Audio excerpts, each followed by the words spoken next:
Hey everyone, welcome back to our channel. Today, we're diving into a topic that might just change the way you make decisions. Let's talk about 7 small choices that always lead to big regrets. You know, those little things we do that seem harmless at the time, but later on we're like, why did I do that? We've all been there, right? Well, today we're going to shine a light on those sneaky little choices and hopefully help you avoid some of those big regrets down the road. Okay, let's start with a big one, procrastination. We've all been guilty of it at some point, right? That little voice in your head says, you can totally do it tomorrow, and then suddenly, tomorrow turns into next week, next month, next year. But here's the thing about procrastination, it's like this sneaky little thief that steals your time, your opportunities, and eventually, your dreams. How many times have you had a great idea, a goal you were excited about, but then you put it off? Maybe it was starting that business, writing that book, or even just learning a new skill. And then, before you know it, someone else is out there living your dream because you let procrastination take the wheel. So how do we kick procrastination to the curb? Well, it starts with recognizing those little whispers of, I'll do it later. As soon as you hear them, try breaking down your task into smaller, more manageable chunks. Instead of thinking, I need to write a whole book, tell yourself, I'm just going to write 1 page today. You'll be amazed at what you can accomplish when you take it 1 step at a time. Trust me, the satisfaction of finally conquering those procrastinated tasks? Totally worth it. All right, folks, let's talk about something we all know we should prioritize but often don't. Our health. It's like that saying goes, you don't appreciate your health until you lose it. We run around busy with work, family, and everything in between, and sometimes our own well-being takes a back seat. We skip meals, pull all-nighters, and convince ourselves we'll start eating healthy and exercising tomorrow. But just like with procrastination, tomorrow has a funny way of never quite arriving when it comes to our health. Making small, consistent choices to nourish your body and mind can make a world of difference in the long run. Eating nutritious foods, moving your body regularly, and getting enough sleep are basics. Remember, taking care of yourself isn't selfish. It's an investment in your future. You'll thank yourself later, I promise. Let's talk about money, honey. Specifically, the importance of saving it. It's easy to get caught up in the cycle of living paycheck to paycheck, especially when you're young and maybe feel like you have all the time in the world to save. But here's the thing, the earlier you start, even if it's just a small amount, the better off you'll be in the long run. Think of it like planting a tree. The best time to plant a tree was 20 years ago. The second best time? Today. Start by creating a budget. Track your spending so you can see where your money is going. You might be surprised how those little daily expenses, like that fancy coffee every morning, can add up over time. Once you have a handle on your spending, start setting aside a small portion of each paycheck into a savings account.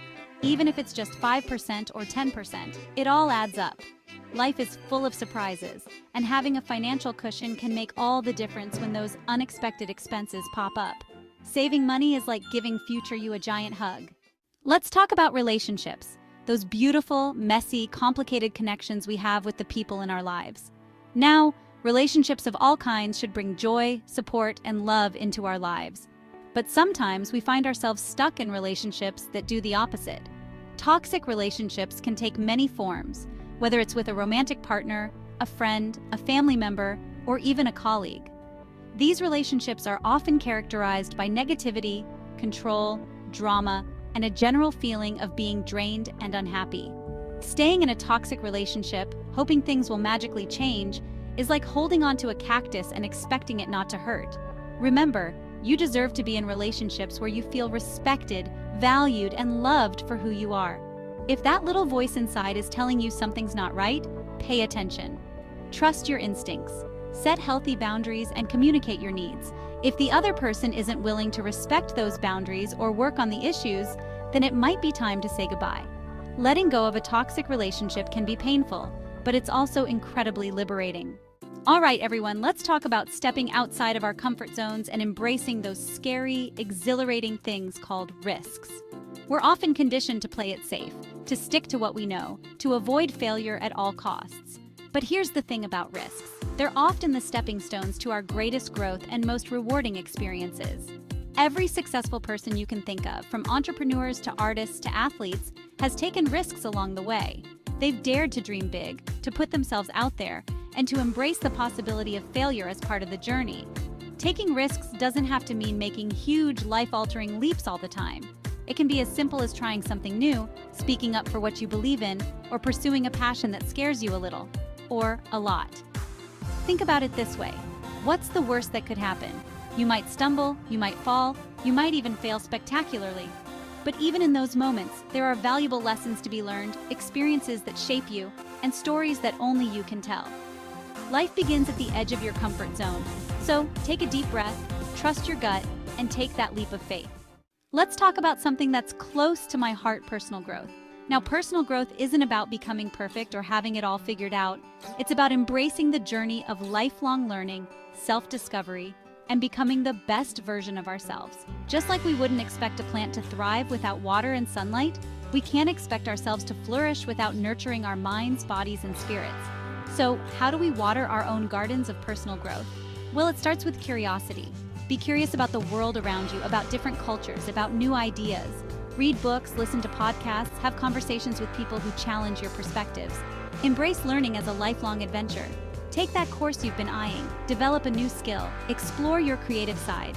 Remember, personal growth is not a destination, it's a journey. Let's talk about a topic that's all too common in today's fast-paced world: overworking. Now, I'm all for hard work and dedication, but there's a fine line between putting in the effort to achieve your goals and burning yourself out in the process. In our always-on culture, it's easy to get caught up in the hustle, to wear busyness like a badge of honor. We glorify long hours, sacrificing sleep, and neglecting our own well-being in the pursuit of success. But here's the thing: true success isn't just about what you achieve in your professional life, it's about living a balanced and fulfilling life as a whole.